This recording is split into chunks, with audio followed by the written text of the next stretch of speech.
Bienvenue dans Good Comics, l'émission qui vous parle des good comics, les bons comics à lire pour être sûr de passer un bon moment. Hier, nous avons parlé de Reckless. Aujourd'hui, nous allons parler de Reckless tome 2. Ça s'appelle L'Envoyé du Diable. Et oui, le succès aux États-Unis comme en France, comme dans d'autres pays européens, de la série de Ed Brubaker et Sean Phillips, Reckless, a donné une suite. On sait dès à présent qu'il y a au moins 4 tomes à découvrir.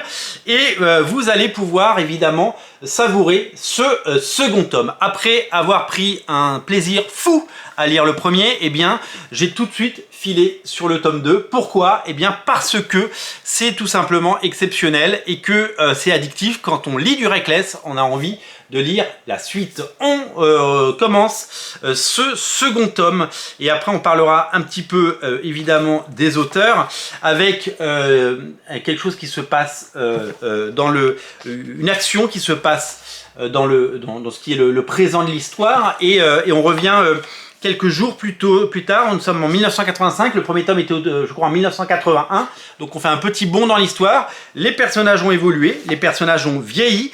Ethan Reckless, bon, il a 25 ans, hein, il n'est pas trop vieux non plus. Il continue à habiter dans le cinéma. Et il continue à regarder des films, il continue à employer la jeune Anna qui lui file un coup de main.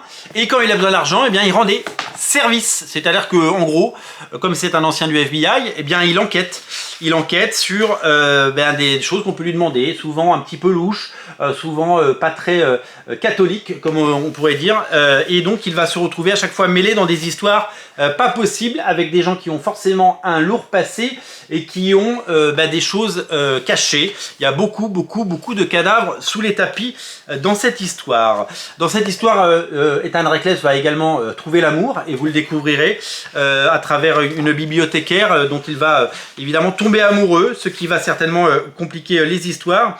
Il va devoir également gérer certaines situations, notamment le fait que sa relation d'amitié avec Anna continue de grandir, et d'ailleurs le personnage d'Anna prend de plus en plus d'importance, et c'est tout simplement génial de voir évoluer ces personnages dans de nouvelles aventures et de voir évidemment avancer. Alors là, dans cette histoire, on va enquêter sur une disparition d'une jeune femme comédienne qui tournait dans des films de série B un peu louche et qui a complètement disparu. Ethan va être sollicité pour la retrouver et va mettre le pied dans quelque chose dans tout ce que voilà, si vous pensez que c'est décadent à Hollywood, eh bien dans cette histoire vous allez voir que c'est décadent.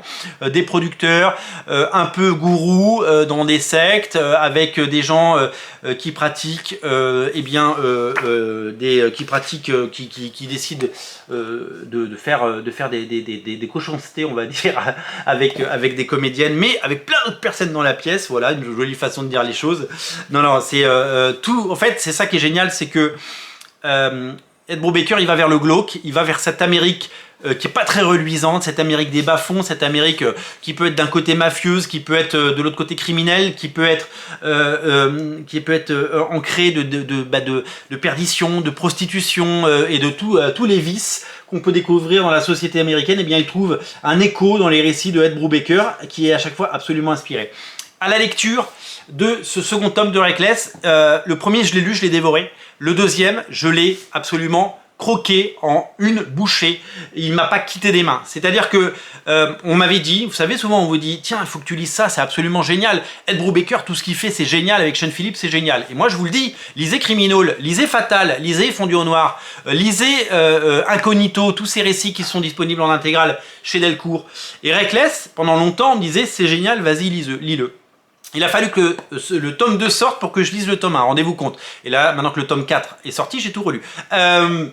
Eh bien, en fait, ça va crescendo. C'est-à-dire que le premier, il est bien. Vous dites, ouais, c'est cool, c'est solide, solide sur les appuis, c'est du Brubaker, c'est du Sean Phillips, on sait que c'est bon.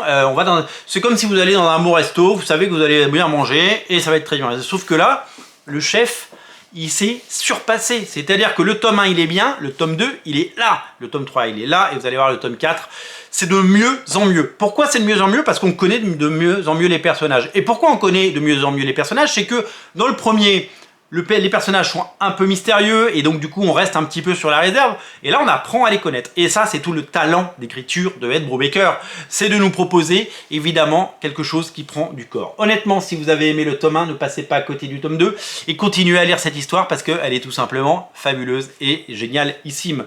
Le second tome s'appelle L'Envoyé du Diable, c'est disponible sur originalcomics.fr en boutique à Paris au 49 rue de la Cépède. C'est absolument génial, graphiquement c'est exceptionnel et c'est l'œuvre de ces auteurs que vous aimez tant, Ed Brubaker, hein, le papa du Winter Soldier chez Marvel, qui a fait du Batman et du Gotham chez Gotham Central, chez DC Comics. C'est évidemment le scénariste de Authority Revolution qui reste inédit chez Urban et qu'on rêverait de relire. Il a même fait du X-Men, c'était pas terrible ces X-Men, mais c'est pas grave parce qu'il a décidé de quitter justement le giron de ces maisons d'édition où il n'avait pas le contrôle et ni de ses créations ni de la direction qu'il voulait donner aux séries pour pouvoir justement s'exprimer pleinement, d'abord dans Criminal et aujourd'hui dans Reckless, qui est une série qu'on découvre et qu'on adore et qu'on a envie de lire encore plus à chaque fois qu'on la découvre. Véritablement, c'est addictif et vous allez évidemment en prendre plein les yeux. Si vous avez aimé le premier tome, eh bien vous allez adorer le deuxième. Si vous n'avez pas encore commencé Reckless, eh bien les 4 tomes sont à découvrir en lien dans le descriptif de la vidéo. Faites-vous plaisir les amis, parce que là c'est du très très lourd et c'est du très très gros et c'est véritablement des choses hyper intéressantes. C'est des comics de qualité, c'est pour les fans de comics, c'est pour les fans de polar, c'est pour les fans de bonne bande dessinée. Vous pouvez offrir Reckless à quelqu'un qui n'a jamais lu un comics, vous lui dites pas que c'est américain, il va se régaler. Et d'ailleurs c'est ça le succès en France de Brubaker et Shane Phillips, c'est-à-dire que ça arrive à toucher les lecteurs au-delà de la petite niche et du microcosme des comics et des lecteurs de comics que nous sommes. Si vous aimez ces auteurs, si vous aimez Criminal, eh bien vous allez adorer le second tome de Reckless ainsi que le premier à découvrir ici. Régalez-vous.